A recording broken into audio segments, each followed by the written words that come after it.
morning, beloveds. Oh, it's January 5th. Yeah. I think I got a really good picture of a robin this morning. Because we were underneath the tree and it was not paying any attention to me. So I was like, ooh, let me try this. We'll see. All right. Foster's in here bumping my elbow. Oh, are you going to get up? There he is. There he is. Okay, so it is January 5th. Our title is All New. The first quote is, "Behold, I make all things new," and that is Revelations 21:5. And then the second quote is, "Principle is not bound by precedent," and that is Science of Mind, page 162. When Saul set out on the road to Damascus, probably the last thing in the world he expected happened. He, who had cruelly persecuted the followers of the crucified Jesus, had his life forever changed in a few blinding moments when he experienced the Christ. He changed his name to Paul. He began to preach and live God's message of love and forgiveness, and centuries later, he is generally regarded as the most zealous and eloquent Christian apostle. Few of us have such dramatic encounters as Paul, and probably no two people have had exactly the same experience in becoming aware of the indwelling divine presence. Nevertheless, no matter how it happens, once we are aware of the Christ as the center of our being, we are changed. We cannot continue to live life in the same old way, for we are not the same person. We know we are children of God, offspring of a loving Creator who has promised never to leave us. We know we are loved unconditionally, and we are called to show that same love for each other. No matter what we have always said or done, no matter what we thought we could never do, when we are enlightened by the experience of Christ, we become new creatures and are freed from our limiting concepts to express that Christ which lives within us. We are given the means to express the highest and the best that is in us. I know that as a child of God, I carry the Christ within me. Today and every day, I let my life reflect the wondrous presence by extending love to all I meet. I am thankful for this great gift. And that is Jean Anderson. She's pretty clear. There's not a whole lot more I can say to that I can add to that. But one of the things that she's talking about is once we have that spiritual realization, we are not the same person. And that's the really interesting thing. I mean, if you go back and look at science says that roughly every 7 years, by that time, we are a completely new person. Every single cell in our body will have changed over. So the person that you were 7 years ago is not the person that you are now. The person that you will be in 7 years is not the person that you are now. And Jesse's made that comment when you start to treat for something. When that happens, you are no longer the same person you were when you started treating for it. Because through the process of treatment, you have changed. You have aligned yourself with a new set of principles. You have aligned yourself with a new set of circumstances. You are not the same person who started treating for that. And it's just really, when you kind of think about it, it kind of rocks you back on your heels and you're like, wait, what? Because for you to accept the new circumstances, you had to change. And that's one of those things. It's like, it always brings me back to the Maya Angelou quote. You did the best you could with what you knew, and when you knew better, you did better. We're allowed to change our minds. We are allowed to take in new information and realign who and what we are. And if anybody tells you that you're not allowed to change, well, they're wrong. You are allowed to make any changes that you deem necessary. You are allowed to grow. You are allowed to change. You are allowed to become more fully who you are. And that's what that process is. We come into this world as new made beings, and we come with certain pre-installed software. Absolutely, we do. Among that being the Christ consciousness. And as we grow, then we encounter all of these systems that are set in place to tell us who we are. There are systems that say, okay, well, based on your physical body, you are this. And based on, where you were born in the world, you are this. And based on the religion that you were raised in, you are this. And so, they have all of these systems set in place. And at some point you can look at all these systems and go, nope. And that's the really cool thing. Because these systems do not define you. They may give you assistance in defining you, but you are the ultimate authority in you. You get to define who you are. And so at any point, if the system looks at you and says you are this, and you don't feel that, then you can tell the system to go shove it. And be who you are. And that is one of the things that's been really interesting in watching the world. And that's the really cool thing with the internet. Because you can go out there and you can get on the internet and you can go, oh, wait, I am not the only one. I am not the only one. There is a tribe of people who think the same way I do. There are a tribe of people who have rejected what the systems have told them that they are supposed to be. We spend a whole lot of time learning the systems, and at a certain point in our lives, we look at the systems and then we start to learn who we are. So we start peeling back the layers of what the system has told us. And that is what she's talking about.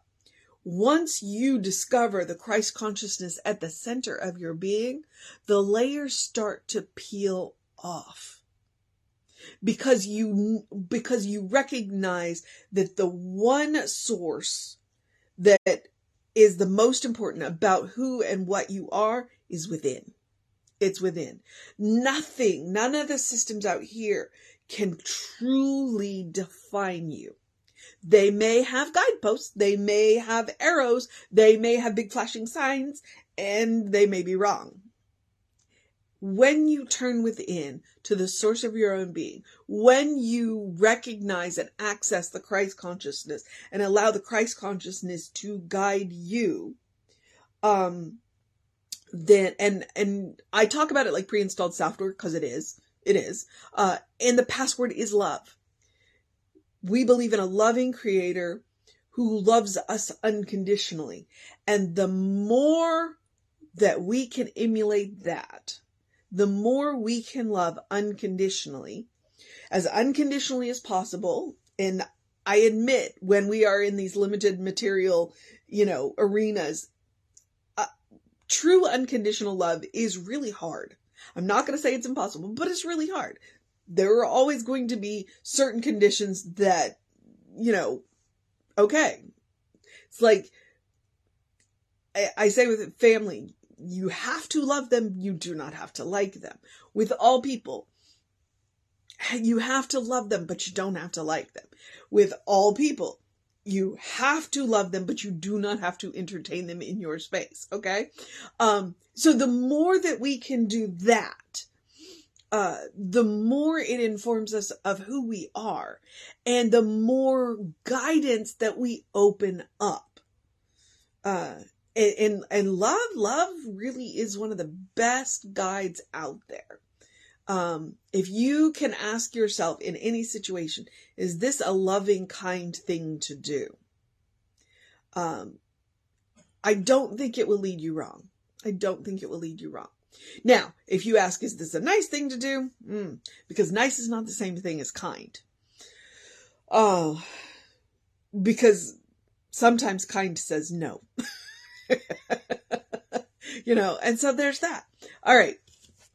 I'm not sure if I've done Jean justice today. All things new. But principle is not bound by precedent. Yeah. I'm not even going to touch Saul and Paul. The mission today, should we choose to accept it, is to know that we are children of God, of a loving Creator who promised never to leave us. We know that we are loved unconditionally, and we are called upon to show that same love for each other. The mission today is to know that we are beloved children of God and to offer that same love to everyone we meet. Okay? Now, when I say offer that love, that does not mean you lay down your life in front of them and allow them to do what they will. Always caution, because I am a woman and I understand. I want you to know that when I say offer them love, that does not mean that you open your life to them. What that means is that you treat them kindly. You allow them to walk through your head without any negativity. You give them the grace of peace and space. And if they behave badly, you get to love them from a distance. All right. At no time do I ever encourage people to love when it is detrimental to themselves. You can love from a distance. Okay. It just simply means that when you meet people, don't hurt them. Don't hurt them. That means being aware of what you say, being aware of what you do, being aware of who you are. And when you know who you are, and when you treat them as the children of God, because you are a child of God, and you treat them as a child of God, you will always treat them lovingly. All right? You will always treat them lovely when you treat them as children of God. Now, when they behave badly because they have forgotten who they are, you are allowed to put distance between yourself. Okay? Because the mission I gave you, I know what it sounds like. I don't ever want anybody to walk away with this thinking that they have to put themselves in danger to love somebody. Absolutely not. Love yourself first. Always. Love yourself first. And then do all the good you can. Okay? All right. So that is the mission. Now, I am also going to, which immediately followed that up with the spiritual practice of doing something loving for yourself, doing something kind for yourself, doing something compassionate for yourself. Love yourself first. All right? Love yourself first. If you can love yourself first, it will be easier to pass on the love of God to everyone else. Now, some days we get up and we don't love ourselves, and that's okay, which is the point of the spiritual practice of doing something loving for yourself, doing something kind for yourself, doing something compassionate for yourself. There are days that you wake up on the wrong side of the bed. I woke up on the wrong side of the bed today. What was the most loving, kind, and compassionate thing I could do for myself? I went for a walk. I went for a walk with my partner, and I told my partner straight up, I am angry today. And he said, I get it. I understand that you are angry today. Does he understand why I'm angry? No, but he understands that I am angry. And he gave me the space. You know, he didn't beat me up for being angry. He said, I understand that you're angry. Does he understand why? No, but he understands that I am. And that right there is what, sometimes that is the most loving, kind, and compassionate thing you can do for another person. You may not understand why they are angry, but you understand that they are angry and you let them be angry. Do you let them abuse you? No. Okay? But you understand. And that was the most loving, kind, and compassionate thing he could do for me. And then the most loving, kind, and compassionate thing he could do for himself is probably put a little space between us when I'm, it happens. All right? We are human. We are allowed to have emotions. And when we are honest with each other about our current emotional states, then we can protect each other from our emotional states. That is what love, kindness, and compassion looks like. Honest. All right? Practice on yourself. You are your own best test subject. And the more often you practice on yourself, the more often that you can respond to situations, i.e., like I just said with my partner. I was able to be honest with him about my emotional state, and he was able to respond in a way that did not diminish me, did not make me wrong, and did not elevate the the emotional state that I was in. He's pretty amazing. Okay. So practice on yourself. As I said, you are your own best test subject. And I've said before, I will say again, you deserve your own love. You deserve your own kindness. You deserve your own compassion. Absolutely. Practice on yourself. You get immediate feedback that way. All right. And, oh, are you going to be cute? Oh, I wish you could see how cute he's being right now. The cat. So, I love it when he just throws himself on his side and then all four legs are in the air and it's just adorable. All right, which is not what you're here for. You are here for me to remind you to do something to engage your mind and your body, whatever that looks like today. You are here for me to remind you to drink plenty of water. Hydration is super important. You will feel better if you do. All right, ease up on the claws there, Buster. And to remind you to get some early in your day bright light. I talk about the science of it. It is absolutely, it's called a circadian rhythm. It's a hormone cycle. When you get that early in your day bright light, it resets that hormone cycle. You'll have more energy during the day. You'll feel better. You'll sleep better at night. All right. And if you can do what I'm struggling with, which is resist the urge to go to bed. It's like, I want to go to bed, but I resist the urge. And then I wake up cranky the next morning. I wonder why. So, early in your day, bright light. It'll help. All right. It's science. Look it up. I know I like to say that. There's somebody in my head when I do that. I don't know who it is. And then the last thing that I remind you every day is, in the words of Ernest Holmes, open the windows of your soul. Allow the breath of heaven to remind you do live in heaven right here, right now. It's all around us all the time. Okay? That Christ consciousness is part of that key. When you unlock the Christ consciousness, which the password is love, honest to God, when you unlock that, you throw the windows of your soul wide open to the possibilities. All right? Heaven is a state of mind. Heaven is a state of consciousness. It is a state of your soul. It is a state of your heart. And when you are open to that possibility, I call it a superpower, but it's a superpower that all of us have. When you are open to that, you create heaven where you are. And people are attracted to that. People want to come and be in the safety of your aura when you create heaven for yourself. And they learn to create it for themselves. And you don't have to say anything. You don't have to teach them. All you have to be is who you are. And people learn that. And when people learn to create it for themselves, then there are little pockets of heaven everywhere. And it just starts to spread. And that's how we create a world that works for everybody. Bar none. All right. And you can always take Emma's advice. Look for the good and praise it. Look for the good and praise it. I love looking for the little goods that add up to the big goods. But hey, I am never going to turn my nose up at a big good. All right. So, I like Gandalf. It's the little things. It's the little things that matter. It's the little goods that we do each other every day that hold back the darkness. Okay. I know, I just quoted Lord of the Rings. Go figure. I'm a nerd. I know. I'm a nerd. I'm a geek. All that. And yes, I was good at math.